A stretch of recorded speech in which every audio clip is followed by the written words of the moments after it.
नमस्कार। आप देखना शुरू कर चुके हैं ज्ञान कल्पतरु चैनल। यहाँ हम हिंदी साहित्य और हिंदी व्याकरण से संबंधित सभी विषयों पर गहनतापूर्वक चर्चा करते हैं। यदि आप किसी भी परीक्षा की तैयारी कर रहे हैं जिसमें हिंदी साहित्य और हिंदी व्याकरण से संबंधित प्रश्नों को पूछा जाता है, तो यह चैनल आपके लिए अत्यंत उपयोगी और महत्वपूर्ण हो सकता है।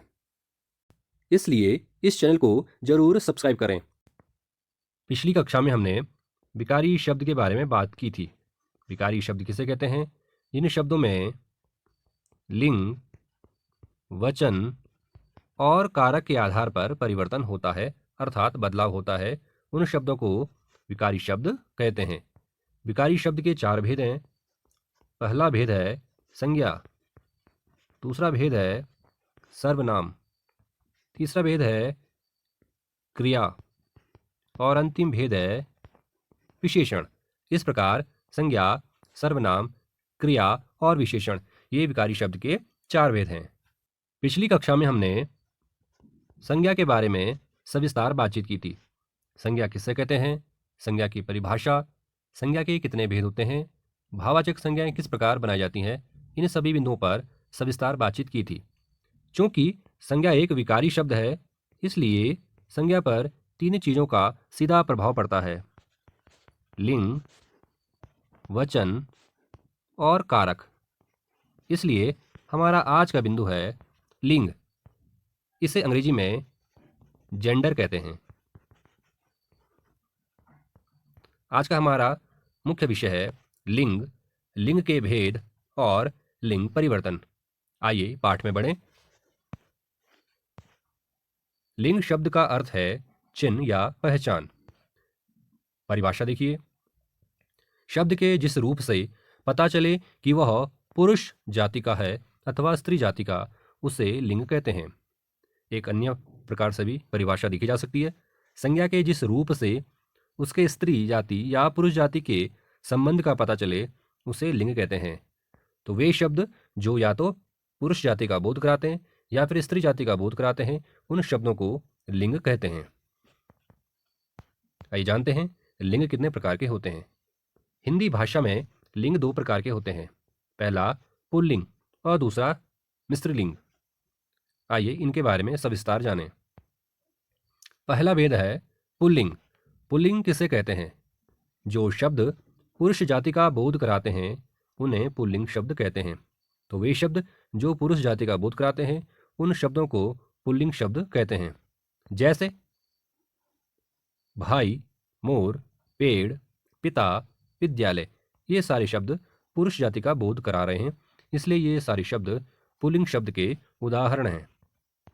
आइए जानते हैं मिश्रलिंग शब्द किसे कहते हैं। जो शब्द स्त्री जाति का बोध कराते हैं, उन्हें मिश्रलिंग कहते हैं। वे शब्द जो स्त्री जाति का बोध कराते हैं, उन शब्दों को मिश्रलिंग कहते हैं। आइए उदाहरण देखें। जैसे माँ, लेखनी, बहन, नदी, कुर्सी आदि, ये सारे शब्द स्त्री जाति का बोध करा रहे हैं, इसलिए ये सारे शब्द स्त्रीलिंग हैं। अब हम जानेंगे पुल्लिंग शब्दों की पहचान कैसे की जा सकती है। अधिकतर इन वर्गों के शब्द पुल्लिंग होते हैं। किन वर्गों के? तो जैसे पर्वतों के नाम। पर्वतों के नाम अधिकतर पुल्लिंग होते हैं, जैसे हिमालय, विंध्याचल आदि। सूर्यादि नवग्रहों के नाम पुल्लिंग में होते हैं, जैसे सूर्य, चंद्र, बुध, शुक्र, यद्यपि पृथ्वी इसका अपवाद है। देशों के नाम प्रायः पुल्लिंग शब्द होते हैं, जैसे भारत, जर्मनी, फ्रांस आदि। पेड़ों के नाम अधिकतर पुल्लिंग शब्द होते हैं, जैसे आम, नारियल, सेब आदि। सागरों के नाम भी प्रायः पुल्लिंग शब्द होते हैं, जैसे हिंद महासागर, प्रशांत महासागर, अरब सागर आदि। इसी प्रकार कुछ अन्य वर्ग हैं, इनके शब्द भी प्रायः पुल्लिंग होते हैं, जैसे धातु एवं पदार्थों के नाम, लोहा, सोना, तेल आदि। अनाजों के नाम भी प्रायः पुल्लिंग होते हैं, जैसे गेहूं, चावल, मक्का आदि। फलों के नाम संतरा, केला, अमरूद, आम, ये भी प्रायः पुल्लिंग होते हैं। अगला है रत्नों के नाम, हीरा, पन्ना, नीलम, मूंगा आदि। महीनों तथा दिनों के नाम जनवरी, फरवरी, सोमवार, मंगलवार इत्यादि। ये सारे शब्द पुल्लिंग शब्द होते हैं। अगला है वर्णमाला के अक्षर, जैसे अ, आ, क, ख आदि। ये सारे शब्द भी प्रायः पुल्लिंग होते हैं। अगला है अकारांत संज्ञा वाले शब्द, जिनके अंत में अ स्वर हो, ऐसे शब्द प्रायः पुल्लिंग होते हैं। जैसे देह, पेड़, धन इत्यादि। ये सारे शब्द पुल्लिंग शब्द कहे जाते हैं। कुछ और पहचान है जिनसे हम पता कर सकते हैं कि वे शब्द प्रायः पुल्लिंग होते हैं। जैसे जिन शब्दों के अंत में न, ण, ख, ज, त्र, व, य आदि प्रत्यय होते हैं, वे शब्द प्रायः पुल्लिंग होते हैं। जैसे पालन, सदन, दमन, चित्र, गौरव, व्याकरण, पोषण, मुख, शौर्य, सुख, दुख, नख, भोज, पत्र, मित्र, सरोज आदि। ये सारे शब्द पुल्लिंग के शब्द हैं। इसी प्रकार जिन शब्दों के अंत में त्व, आर, आस, आय प्रत्यय होते हैं, वे भी प्रायः पुल्लिंग में होते हैं। जैसे गुरुत्व, आहार, व्यवसाय, महत्व, विस्तार, अध्याय, अभ्यास, श्रृंगार, कवित्व, विश्वास, तत्व, मनुष्यत्व। ये सारे शब्द पुल्लिंग के उदाहरण हैं। इसी प्रकार वे भाववाचक संज्ञाएं जिनके अंत में ना, पा, पन, आपा, आव, आवा, खाना आदि प्रत्यय होते हैं, वे शब्द भी प्रायः पुल्लिंग होते हैं।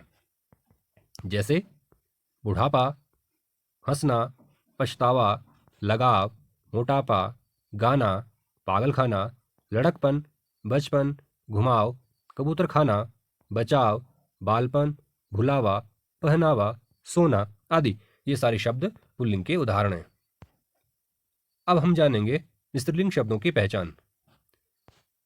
इन वर्गों के शब्द प्रायः स्त्रीलिंग होते हैं। कौन से वर्ग हैं? पहला है नदियों के नाम, जैसे गंगा, यमुना, कावेरी, नर्मदा आदि। नदियों के नाम प्रायः स्त्रीलिंग होते हैं। दूसरा है भाषा एवं लिपियों के नाम, जैसे हिंदी, देवनागरी, तमिल आदि। ये सारे शब्द स्त्रीलिंग के उदाहरण हैं। इसी प्रकार से तिथियों के नाम, जैसे एकादशी, पूर्णिमा, अमावस्या आदि। ये सारे शब्द भी स्त्रीलिंग के उदाहरण हैं। अगला है मौसम के नाम, गर्मी, सर्दी, बरसात आदि।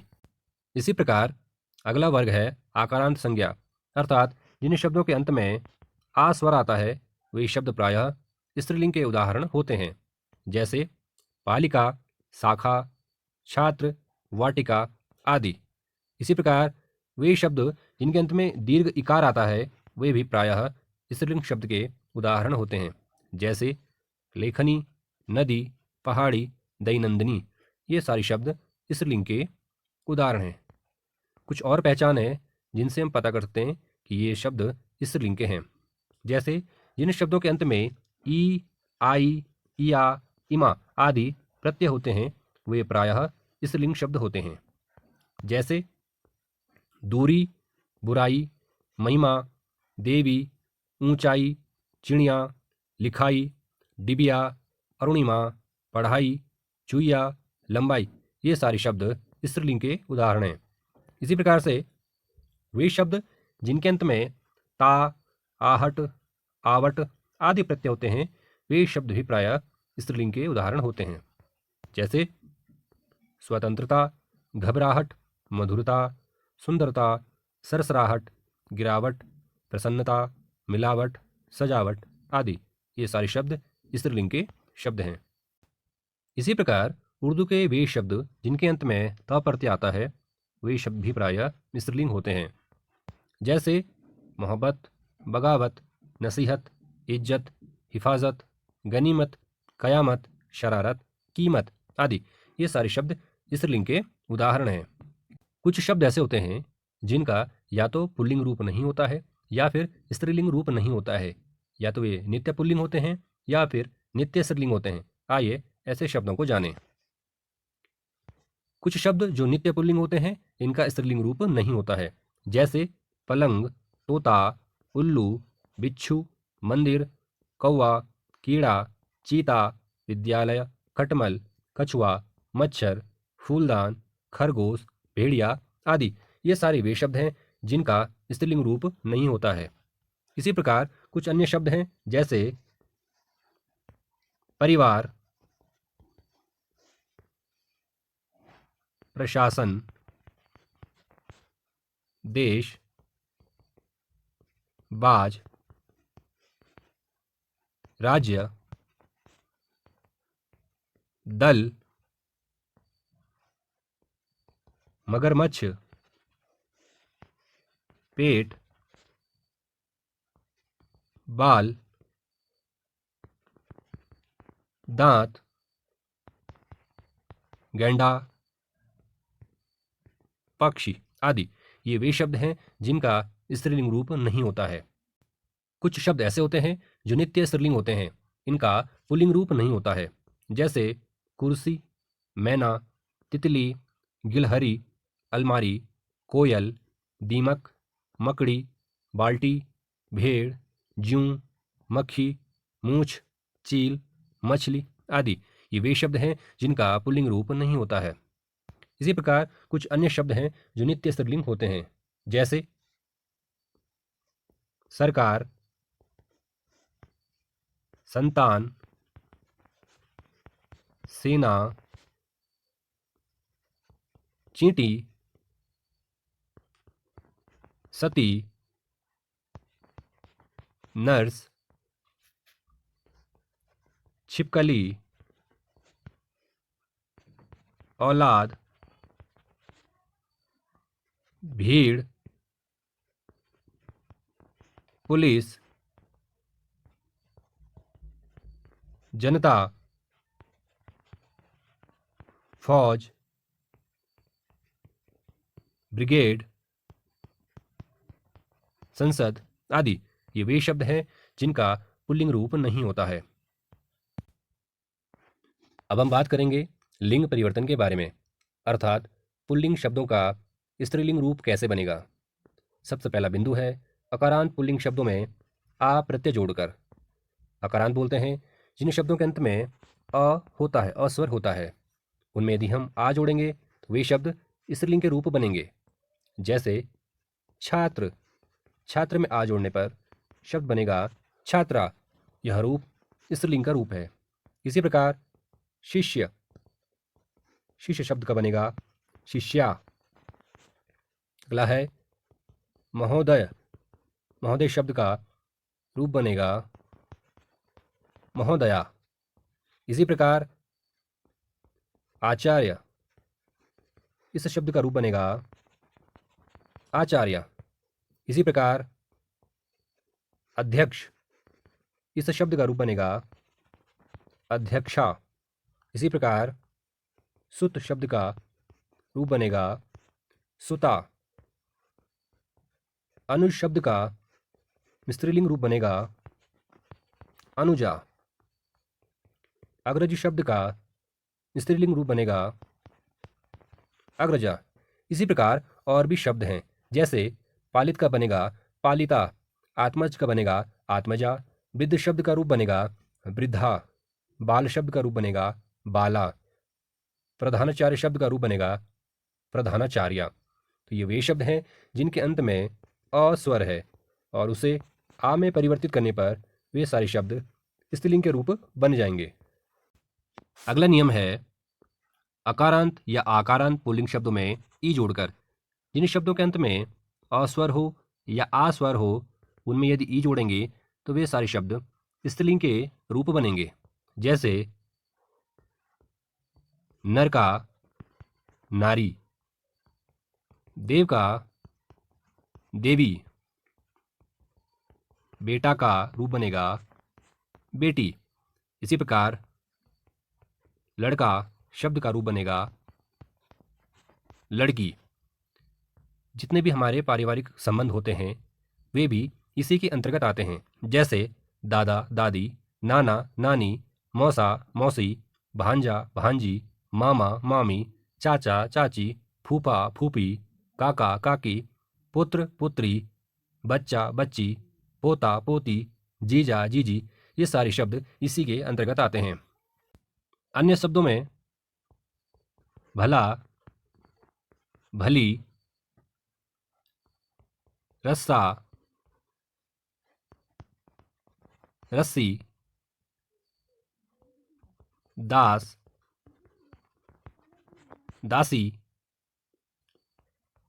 बड़ा, बड़ी आदि हैं। ये सारे शब्द इसी के अंतर्गत आएंगे।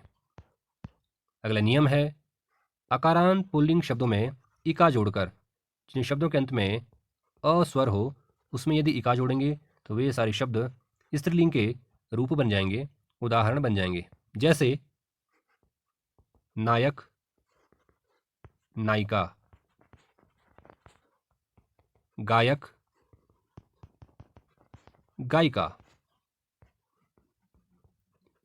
अध्यापक, अध्यापिका,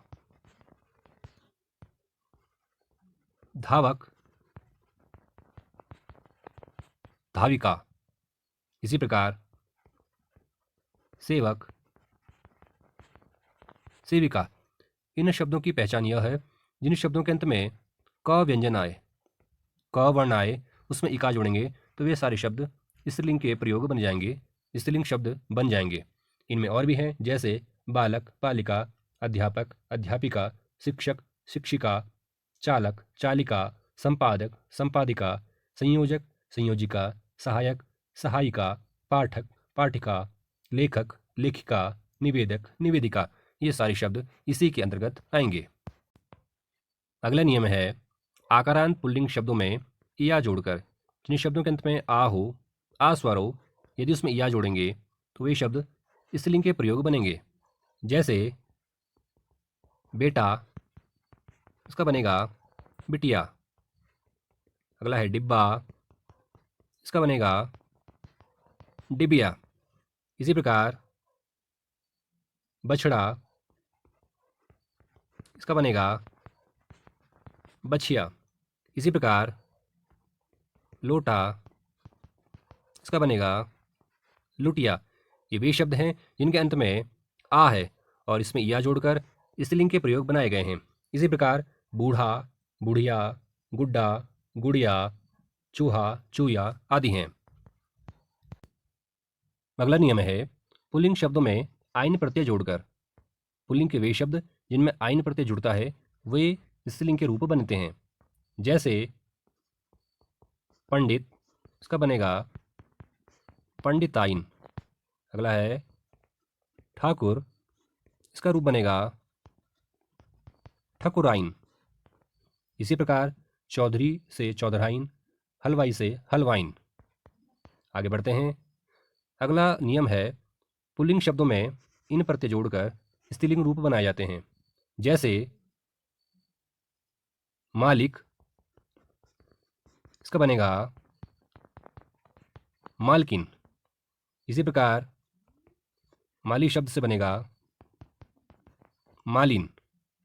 इसी प्रकार नाती शब्द से बनेगा नातिन।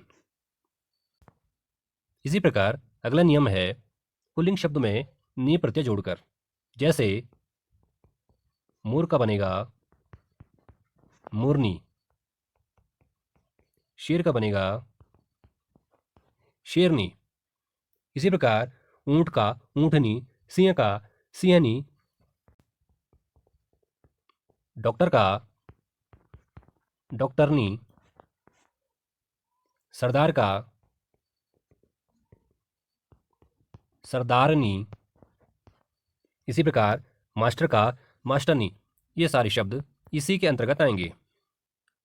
अगला नियम है पुल्लिंग शब्दों में आनी या आनी प्रत्यय जोड़कर। जैसे जेठ का जेठानी, देवर का देवनानी। इसी प्रकार इंद्र का इंद्राणी, भव का भवानी, सेठ का सेठानी, नौकर का नौकरानी। ये सारे शब्द इसी के अंतर्गत आते हैं। अगला है पुल्लिंग शब्दों में इन्हीं प्रत्यय जोड़कर। जैसे हाथी का हथीनी, तपस्वी का तपस्विनी। इसी प्रकार स्वामी का स्वामिनी, यशस्वी का यशस्विनी। इसी प्रकार हंस का हंसिनी, आज्ञा का आज्ञाकारिणी, वनवासी का वनवासिनी आदि ये सारे शब्द इसी के अंतर्गत आते हैं।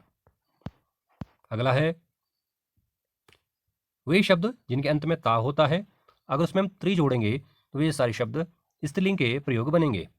जैसे दाता का बनेगा दात्री, कर्ता का बनेगा कर्त्री, नेता शब्द का रूप बनेगा नेत्री, वक्ता शब्द का रूप बनेगा वक्त्री।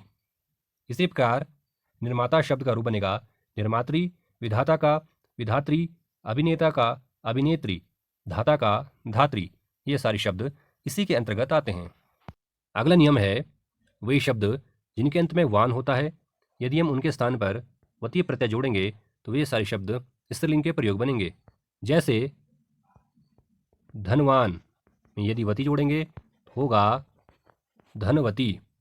इसी प्रकार से पुत्रवान शब्द में वती प्रत्यय जोड़ने पर बनेगा पुत्रवती।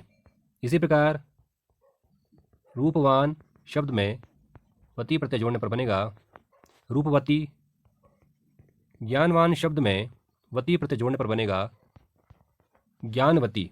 इसी प्रकार गुणवान शब्द में वती प्रत्यय जोड़ने पर बनेगा गुणवती।